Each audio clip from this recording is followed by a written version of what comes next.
Boards में तुम्हारे कितने मार्क्स आएँगे ये इस बात पे डिपेंड नहीं करता कि तुम कितना ज़्यादा पढ़ सकते हो, बल्कि इस बात पे डिपेंड करता है कि तुम कितने अच्छे से सिस्टमैटिक वे में पढ़ सकते हो। क्योंकि पढ़ते तो लाखों स्टूडेंट हर साल है, लेकिन लाखों स्टूडेंट का यहाँ पर स्टार मार्क्स या फिर टॉपर रैंकिंग में वो नहीं आ पाते, क्योंकि वो सिर्फ पढ़ रहे होते हैं, सिस्टम से नहीं पढ़ रहे होते।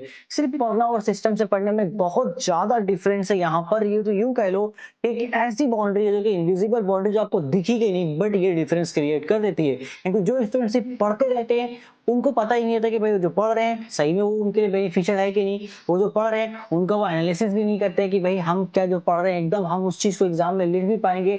बट वो दूसरी तरफ जो स्टूडेंट सिस्टम को फॉलो करते हैं उनको पता होता है कि जो मैं पढ़ रहा हूँ ये सही है, जो मैं पढ़ रहा हूँ उसको मैं टाइम टू टाइम रीचेक कर रहा हूँ, जो मैं पढ़ रहा हूँ उसको मैं यहाँ पर प्रॉपरली चेक कर पा रहा हूँ कि यस जो मैंने पढ़ा है इस चीज को तो मैं एग्जाम में 110% लिख के चला होगा।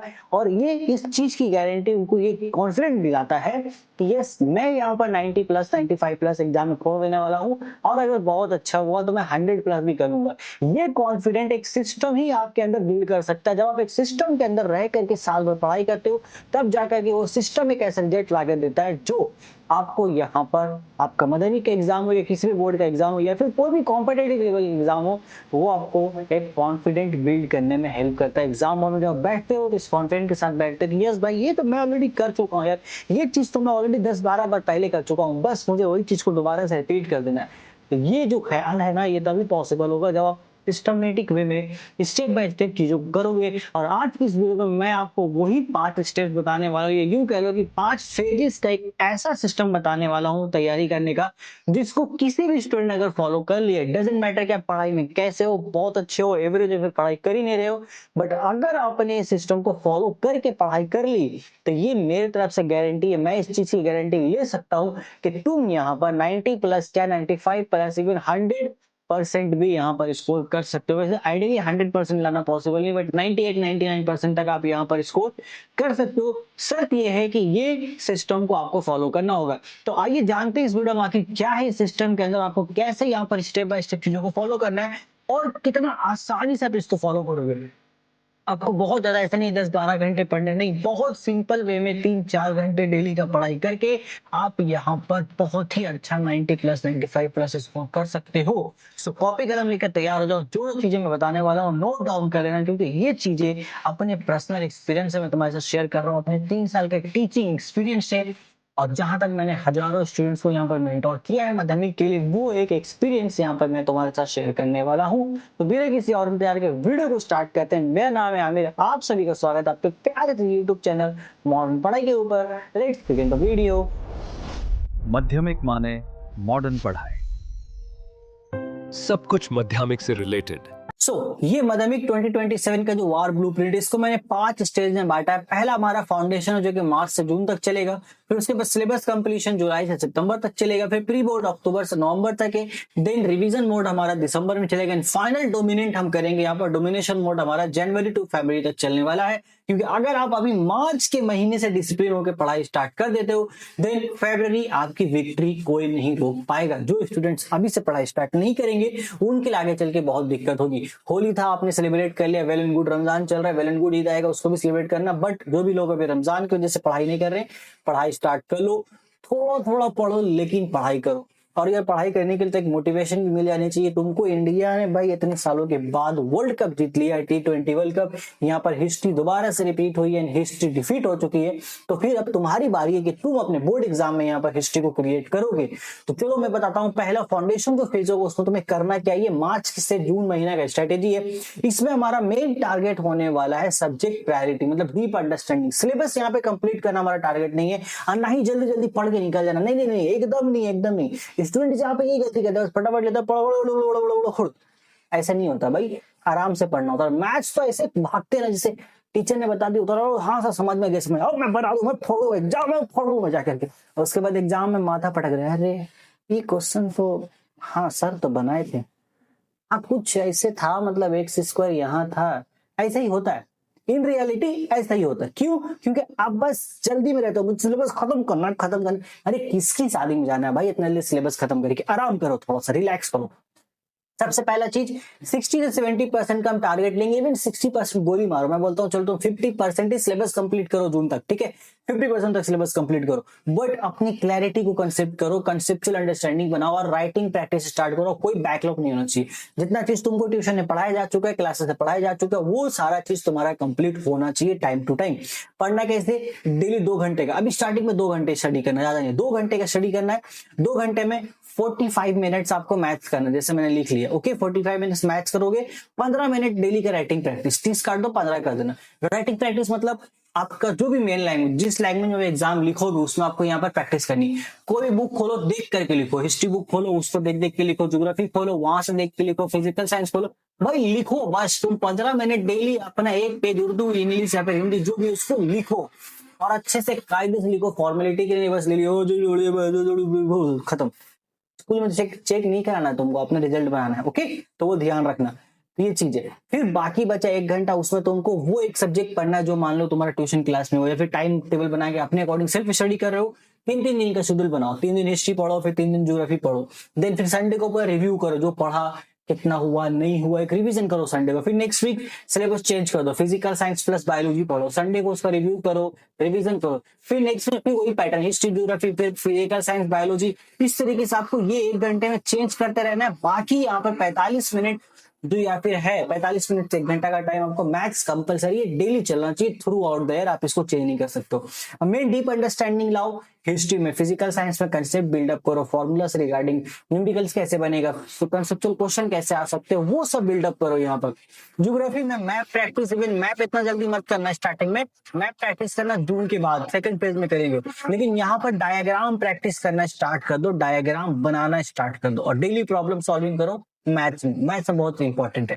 इसके बाद इतना करने के बाद जब हम फेज 2 पे जाएंगे तो वो जुलाई से सितंबर, ये हमारा टारगेट होगा सिलेबस कंप्लीट करना सितंबर एंड तक। और अगर आपने वहां पे 50% भी सिलेबस कर लिया तो आपकी स्पीड बढ़ चुकी है, रफ्तार बढ़ चुकी है, आपको पढ़ने में मजा आने लगा, अब बोलते लो जो भी आए मैं उसको पढ़ करूंगा। तो वो मजा जब आएगा तो स्टार्टिंग का 2 घंटे की जो पढ़ाई है ना, वो अब आपको 4 आवर्स की पढ़ाई यहाँ पर करनी है। अब इस 4 आवर्स में क्या करोगे, आप अपना टाइम टेबल बढ़ाओगे। इस 4 आवर्स में आपको भाई 1.5 घंटे मैथ्स पढ़ने, कितने घंटे, 1.5 घंटे मैथ्स पढ़ने, इसके बाद 15 मिनट जो मैंने बताया आपको राइटिंग प्रैक्टिस करना। बाकी जो बच गया 2 घंटा, 2.25 घंटा, उस 2 घंटे में आपको दूसरा सब्जेक्ट पढ़ना, वही सेम पैटर्न पे, हिस्ट्री ज्योग्राफी, फिर next week biology, physical science, इस तरीके से आपको सेम पैटर्न वही चीजों को रिपीट करना है जुलाई से लेकर सितंबर तक। और जब आपको यहाँ पर ऐसा बिलीव हो, जैसे मान लो आपने हिस्ट्री में 4 चैप्टर कंप्लीट कर लिया है, ठीक है, पहले फेज में आपने 50% कर लिया, बाकी 4 चैप्टर अभी आप कर रहे हो, तो जो 4 चैप्टर आप कंप्लीट कर चुके हो उनका पीवाईक्यू यहाँ पर सॉल्व करना स्टार्ट करो। उसका वीक एरिया ढूंढो, कौन सा ऐसा टॉपिक है जो अभी तक मुझे समझ नहीं आया, फिर ये बहुत ज्यादा परेशान कर रहा है मुझे, और खासतौर से मैथ्स में ये वीक एरिया जरूर आइडेंटिफाई करना, कौन सा ऐसा क्वेश्चन है, कौन सा ऐसा चैप्टर है जो भाई पीछा छोड़ ही नहीं रहा है, पकड़ लिया तो छोड़ ही नहीं रहा है, जस्ट लाइक शनि ग्रहण लग गया। ओके, खैर, तो सिस्टम रूल हमारे यही रहेगा, इसको आपको फॉलो करना है। डाउट क्लियरिंग सेशन आपको करना है, अपने टीचर के साथ डाउट्स जो सब क्लियर करो, एक भी डाउट नहीं बचना चाहिए, क्योंकि आज का डाउट कल का आपका मार्क्स यहाँ पे उड़ा के लेके चला जाएगा। खत्म, समझ गए, ये क्लियर करना आपको। सितंबर के बाद कोई भी न्यू चैप्टर नहीं होगा, क्योंकि सितंबर में एनी हाउ आपको सिलेबस 100% कंप्लीट कर लेना है। अब सितंबर जब सिलेबस हम कंप्लीट कर लेंगे, देन अक्टूबर टू नवंबर जो फेज 3 है, ये प्री बोर्ड का टाइम और ये प्रेशर मोड होता है। यहाँ पर प्रेशर होता है स्टूडेंट के पास, और ये प्रेशर होना भी चाहिए, क्योंकि आपका प्री बोर्ड आपका बहुत हद तक आपका बोर्ड्स डिसाइड कर सकता है। अगर आपने प्री बोर्ड में बहुत अच्छे से फोड़ लिया तो वो जो कॉन्फिडेंट आएगा, वो कॉन्फिडेंट आपको बोर्ड्स में 10x टाइम और बूस्ट कर देगा आपकी मार्क्स को वहां पर जाकर के। ऑब्जेक्टिव बहुत सिंपल है, हमने 100% सिलेबस कंप्लीट कर लिया, अब हम फुल रिवीजन करेंगे। फर्स्ट फुल रिवीजन करेंगे सभी चैप्टर को अल्टरनेट कर करके, और रिवीजन करने के बाद 3 आवर्स का यहाँ पे प्रैक्टिस होगा। प्रैक्टिस के लिए अपने को फुल सिलेबस का मॉक टेस्ट लगाना है। 2 तरीके के मॉक टेस्ट आप लगा सकते हो, या तो मैं सजेस्ट करूंगा इस अक्टूबर से नवंबर के महीने में आप चैप्टर वाइज मॉक टेस्ट लगाना। ये सब चीजें आपको मेरे एप्लीकेशन पे मिल जाएगी, ठीक है। ये पूरा पीडीएफ भी जो आपको दिख रहा है, ये पूरा मेरे एप्लीकेशन पे आपको मिल जाएगा। फिलहाल मैं सजेस्ट करूंगा कॉपी कलम लेके रखना, नोट करना इन सारी चीजों को। अदरवाइज इसका पीडीएफ चाहिए, प्रीवियस ईयर का क्वेश्चन चाहिए आपको, चैप्टर वाइज मॉक टेस्ट अभी तो नहीं मिलेगा, बट डीपीपी चाहिए, क्वेश्चन प्रैक्टिस के लिए आपको क्वेश्चन चाहिए, वो सब आपको फ्री में भी अवेलेबल मिलेगा मेरे एप्लीकेशन के ऊपर। अभी बहुत सारी चीजें अपडेट हो रही है एप्लीकेशन पे, जाइए नीचे प्ले स्टोर पे, मैंने नीचे प्ले स्टोर नहीं मतलब नीचे डिस्क्रिप्शन पे लिंक दे रखा है एप्लीकेशन का, इंस्टॉल कीजिए। ओके, एंड वहाँ पे फ्री कंटेंट का एक सेक्शन आएगा, उस पे जाइएगा, बहुत सारी चीजें वहां पर अभी अपलोड होने वाली है। थोड़ा सा वेट करना होगा आपको, विद इन अ वीक बहुत सारी चीजें अपडेट हो जाएगी। फिलहाल वापस आते हैं टॉपिक पे। तो इस तरीके से आपको यहाँ पर चीजें फॉलो करनी होगी और ये आपको बहुत हेल्प करेगा आपका टाइम मैनेजमेंट ट्रेनिंग में, क्योंकि जब 3 घंटे प्रैक्टिस करोगे, मॉक टेस्ट दोगे, तो आपको एक पता चलेगा अच्छा 3 घंटे में बैठ भी पा रहा हूँ कि नहीं, मेरा टाइम बच कैसे रहा है। एग्जाम का एक प्रेशर लेके कि 3 घंटे का टाइम मुझे सारी चीजें कंप्लीट करनी है। नॉर्मल जब हम लिखते हैं फ्री माइंड होते हैं, बट एक टाइम है, स्ट्रिक्टनेस, इस 3 घंटे में इस चीज को मुझे करके ही कंप्लीट करना है। वो वाला प्रेशर कितना अच्छे से आप झेल पा रहे हो, कितने अच्छे से आप यहाँ पे हैंडल कर पा रहे हो, वो यहाँ पर आपको एनालाइज करना होगा। और इतना करने के बाद आपको लास्ट यहाँ पर जब हम फेज 4 पे जाएंगे तो वो एक वार मोड होगा, क्योंकि यहाँ पर हम सेकंड फुल रिवीजन कर रहे होंगे और यहाँ पर भी आपको मास्टर 3 आवर्स का प्रैक्टिस करनी है।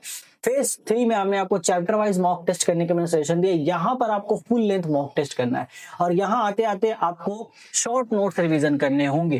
ठीक है, जब आप यहाँ पर दिसंबर का मंथ स्टार्ट करोगे तो दिसंबर के मंथ में जब आप सेकंड बार रिवीजन कर रहे होगे तो आपको यहाँ पर शॉर्ट नोट्स बनाते हुए चलना है। अब शॉर्ट नोट्स क्योंकि आपने ऑलरेडी एक बार रिवीजन कर रखा है, पूरा सिलेबस पढ़ लिया, अब आप शॉर्ट नोट्स बना सकते हो। अच्छा, इस पूरे चैप्टर को निचोड़ के 2-3 पेज में निकाल सकता हूँ, ताकि एक बार देखेंगे झटकेंगे ऐसे ऐसे ठीक है हो गया, वो वाला कॉन्फिडेंट आना चाहिए। वो नोट्स आपको प्रिपेयर करना है और साथ ही 3 घंटे का यहाँ पे प्रॉपर आपको शेड्यूल बना के चलना है। तो अभी तक हम यहाँ पे 4 घंटे की पढ़ाई कर रहे थे, बट मैं पिछला बताना भूल गया, फेज 3 में आपको 6 आवर्स की पढ़ाई करनी होगी। यहाँ पे 6 आवर्स की पढ़ाई बहुत इंपॉर्टेंट है, क्योंकि 3 आवर्स आपको मॉक टेस्ट के लिए ही जाना है, या तो चैप्टर वाइज मॉक टेस्ट दो या फिर पूरा सिलेबस का ही दे दो, यहाँ पे भी चलेगा। ठीक है, और बाकी के 3 आवर्स आपको मैथ्स पढ़ने होंगे, क्योंकि फेज 3 तक आते आते ना आपका मैथ्स कंप्लीट हो चुका है 100%। जब मैथ्स कंप्लीट हो जाता है तो वो और ज्यादा टाइम मांगता है, क्योंकि पीछे की चीजें आपको ऐसे लगती अरे यार सिंपल इंटरेस्ट कभी तो पढ़ा था किसी जमाने में, याद नहीं आ रहा, जून के महीने में पढ़ा था, याद ही नहीं था। वो चीज बहुत अच्छे से आपको फिर से प्रैक्टिस करनी होगी, क्योंकि वो आपको लगेगा भूल चुके, बट अब भूलोगे नहीं, आपको याद होगा, आपके नर्वस सिस्टम में वो चीज है, आपके ब्रेन में वो चीज है, बस आपको रिवीजन करना है। तो यहाँ पर आपको 1.5-2 घंटे के बजाय 3 घंटे मैथ्स प्रैक्टिस करनी पड़ेगी इस फेज में आकर के। अब बाकी 3 घंटा आपका मॉक टेस्ट चलेगा एंड देन अगेन आप आ जाओ यहाँ पे। जब हम दिसंबर के महीने में आएंगे तो यहाँ पे थोड़ा सा और अपने स्टडी आवर्स आपको बढ़ाना होगा, ये 7 आवर्स करना होगा। क्यों? 3 आवर्स आपको मॉक टेस्ट देने हैं, ये आपको मॉक टेस्ट के लिए रखना होगा। देन 3 आवर्स आपको यहाँ पर मैथ्स यहाँ पर सॉल्व करना होगा। फिर 1 घंटा क्या करेंगे सर? उस 1 घंटे में आपको अपना एनालिसिस करना है। क्या एनालिसिस करेंगे सर? जो आप मॉक टेस्ट दे रहे हो उसकी गलती देखो, कहाँ पे क्या गलती हुई है, मैप अच्छे से बन रहा है कि, डायग्राम अच्छे से बन रहा है कि नहीं, वर्ड में कहीं गलती तो नहीं हो रही है, जो आपका लैंग्वेज उसके अकॉर्डिंग देखो, कहीं स्पेलिंग मिस्टेक नहीं हो रहा है, कुछ गलत तो नहीं लिख रहा हूँ, ज्यादा काट छाट तो नहीं कर रहा हूँ, वो एक चीज देखो। फिर कॉपी प्रेजेंटेशन देखो अच्छे से है कि नहीं है। इन सारी चीजों को एक जगह पे कॉपी पे नोट करो, उसके बाद अपने टीचर से हेल्प लो, गाइडेंस लो, उसको चीजों को सॉल्व करो। ये काम आपको दिसंबर में करना होगा। और इसके बाद जब हम लास्ट जाएंगे अपना एकदम एग्जाम मोड, वॉर मोड में हम एंटर करेंगे फेज 5, जो कि टेस्ट डोमिनेशन होगा। यहाँ पर आपको वो टेस्ट अटेंड करना है जो आपके टेस्ट पेपर में होता है, और मैं एक ही टेस्ट पेपर सजेस्ट करता हूँ, वो है ABTA. It is one of the best test paper for Bengal board Madhyamik exam. इससे अच्छा टेस्ट पेपर आपको शायद ही कोई दूसरा मिलेगा। एक ये है और एक माध्यमिक परिषद करके आता है जो गवर्नमेंट की तरफ से आता है, वो भी टेस्ट पेपर अच्छा है। इन दोनों के अलावा कोई तीसरा टेस्ट पेपर आप फॉलो करना ही मत, ये मेरा पर्सनल सजेशन है, मत करना फॉलो, आपको सिर्फ नुकसान होगा। मेरी बात मानते हो? ये मान के चलना है। इस टाइम पे आपको ये वाला यहाँ पर मॉक टेस्ट करना है। इसमें जितने मॉक टेस्ट आपको मिलेंगे अपने लैंग्वेज के अकॉर्डिंग, और एटलीस्ट मिनिमम आपको 8 मॉक टेस्ट पर सब्जेक्ट आपको सॉल्व करने हैं, क्योंकि यहाँ पर आने के बाद आपका कॉन्फिडेंस बिल्ड हो चुका, आपने पूरा सिलेबस कंप्लीट कर लिया, ऑलरेडी आप नॉर्मल मॉक टेस्ट दे चुके हो, जो आपके टीचर्स ने या फिर आपके हाँ टीचर्स ने आपको दिए थे, या फिर आपने कहीं से जुगाड़ किया था, या फिर प्रीवियस क्वेश्चन था वो आप सॉल्व कर चुके हो। अब आप रियल टाइम जो इस साल जो टेस्ट पेपर आया है आपके करंट ईयर का, उसमें से आपको हर सब्जेक्ट का एटलीस्ट 8 मॉक टेस्ट आपको अटेम्प्ट करना है, दोनों ही को मिला करके, एबीटीए और प्लस माध्यमिक परिषद को मिला करके आपको अटेंड करना होगा, एनी हाउ अटेंड करना होगा। यहाँ पर 0 सिली मिस्टेक आपको मेंशन करने का, आपका सिली मिस्टेक्स यहाँ पर हो ही नहीं। देन यहाँ पर आपको रियल टाइम एग्जीक्यूशन फॉलो करेगा, एंड एग्जाम जो प्रेजेंटेशन होता है एकदम यहाँ पे सही कर लेना। और इस टाइम पे आके आपको पता चल जाना चाहिए कि आपकी स्पीड प्लस एक्यूरेसी कितनी है, क्योंकि वो आपको यहाँ पे बैलेंस करना होगा एनी हाउ। क्योंकि अगर आपने यहाँ पे भी अपने स्पीड और एक्यूरेसी को बैलेंस नहीं किया देन फिर मेंस मुश्किल हो जाएगा। और इसी स्पीड प्लस एक्यूरेसी को बैलेंस करने के लिए ही मैंने स्टार्टिंग से क्या बोला, डेली आप 15 मिनट लिखो, फिर उसके बाद 6 महीने के बाद आधा घंटा लिखो, लेकिन लिखो भाई लिखो। जब आधा घंटा लिख रहे हो ना, एक काम करो, जो चीजें आपको याद है वही चीज को लिखो, जुबानी लिखो, बिना देखे लिखो, बट लिखो, उससे आपकी मेमोरी भी स्ट्रांग होगी और प्लस साथ ही साथ आपकी राइटिंग प्रैक्टिस बहुत अच्छे से होगी, क्योंकि आपका मेन काम है एग्जाम में जाकर लिखना, ना कि सुनाना। स्टूडेंट साल भर रट्टा मार लेते हैं लेकिन लिखने का प्रैक्टिस नहीं करते, या सब चीजें मैथ्स बना रहे हैं लेकिन वो एक फ्लो नहीं है। मैथ्स आप क्या कहते हो, मैथ्स याद आया मुझे, इससे गलती मत करना आप लोग मैथ्स, वरना आपके मार्क्स कटने ही कटने। मैथ्स में कहा तो फटाफट शॉर्टकट में लिखते हो, आंसर आ गया, चलो आंसर खत्म। ऐसा नहीं होता भाई, प्रॉपर सेंटेंस बना के लिखना होता है मैथ्स में भी एकदम आपको, क्योंकि वो सेंटेंस मेकिंग पे भी नंबर है, वो एक ब्यूटिफिकेशन झलकाता है। आप मेंसुरेशन बना रहे हो, आपको वहां पे सेंटेंस बहुत अच्छे से दिखाना होगा, हाइट एंड डिस्टेंस का क्वेश्चन है, ट्राइगोनोमेट्री का क्वेश्चन है, बहुत प्रॉपर वे में सेंटेंस का यूज करना पड़ता है मैथ्स में भी, तब जाके होता है, सिर्फ सॉल्व करने से नहीं होता है, वो प्रैक्टिस आपको करनी पड़ेगी लिख लिख करके, और जब तक लिखने का प्रैक्टिस नहीं होगा तब तक एग्जाम में आप भूल जाओ कि आपके अच्छे मार्क्स आने वाले हैं। और अगर आप साल भर थ्रू आउट द ईयर इस तरीके से लिखते रहोगे, देन मैं यकीन दिला सकता हूं कि जब आप एग्जाम में अपनी हैंडराइटिंग को देखोगे ना, वो आपको एक अलग ही कॉन्फिडेंस दिलाएगा, क्योंकि वो हैंडराइटिंग देख के आप बोलोगे अरे मेरा ही हैंडराइटिंग है ये, नहीं यार बहुत मतलब डाउट हो रहा है, क्योंकि वो इतना ज्यादा इंप्रूव हो चुका होगा, आप खुद बिलीव नहीं कर पाओगे कि ये मेरी ही हैंडराइटिंग है, बट वो रहेगी आपकी, और वही हैंडराइटिंग आपको यहाँ पर 90 प्लस 95 प्लस तक लेके जाएगी।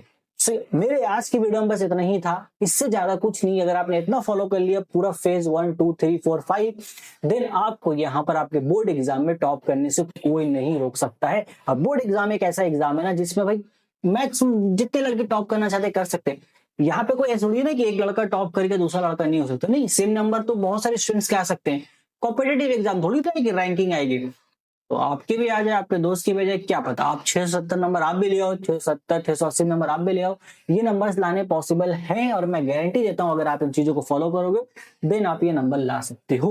और अगर आप चाहते हो कि ये पूरा सिस्टम आपको एक जगह पे बहुत अच्छे से मिल जाए, आपको इसके लिए बहुत ज्यादा मेहनत ना करनी पड़े, देन मैं आपको रिकमेंड करूंगा कि आप मेरा प्रवास 2.0 बैच यहाँ पर ज्वाइन कर लो। वो प्रवास 2.0 बैच का पूरा डिटेल आपको एक वीडियो में मिल जाएगा, नीचे मैं उस वीडियो का लिंक दे रहा हूँ, आप जाकर के वो वीडियो वॉच कर सकते हो। एप्लीकेशन के अंदर भी सब डिटेल है, जितना चीज मैंने बताया, जो पूरा सिस्टम मैंने बताया, उसी सिस्टम के तहत प्रवास 2.0 बैच से मैं आपको पढ़ा रहा हूँ। प्रवास हमारा पिछले साल ऑलरेडी लॉन्च हुआ था, उसका फीडबैक ऑलरेडी स्टूडेंट ने शेयर कर रखा है, वीडियो देखना, वीडियो में आपको उसका फीडबैक भी मिल जाएगा। ठीक है, तो बस बता दिया मैंने, एक नॉमिनल सा एक अफोर्डेबल सा प्राइस पे वो बैच अवेलेबल है, आप उसमें एडमिशन ले सकते हो। सिंगल सब्जेक्ट चाहिए तो भी अवेलेबल है, पूरा 5 सब्जेक्ट चाहिए तो भी अवेलेबल है, और बहुत जल्दी उसमें लैंग्वेज यानी कि हिंदी, उर्दू और इंग्लिश भी इंक्लूड होने वाला है, जैसे मैंने बता रखा है अपने प्रीवियस वाले वीडियो में। उस वीडियो को देख लेना। बाकी आज की वीडियो से रिगार्डिंग कोई क्वेश्चन है या फिर कोई ऐसा टॉपिक जिस पर आप वीडियो चाहते हो, नीचे कमेंट सेक्शन ओपन है, कमेंट कर देना। बाकी लाइक सब्सक्राइब शेयर तो कर ही दोगे, उसके लिए मुझे बोलना नहीं पड़ता आप लोगों को। तो फिलहाल मैं मिलता हूं आप लोगों से अपने नेक्स्ट वीडियो में एक धमाकेदार टॉपिक के साथ, एक धमाकेदार ऐसी हेल्पफुल वीडियो के साथ, जिससे आपकी प्रिपरेशन और ज्यादा बेहतर हो सकती है। तब तक take care, till then goodbye, all the very very best for a board preparation and future life.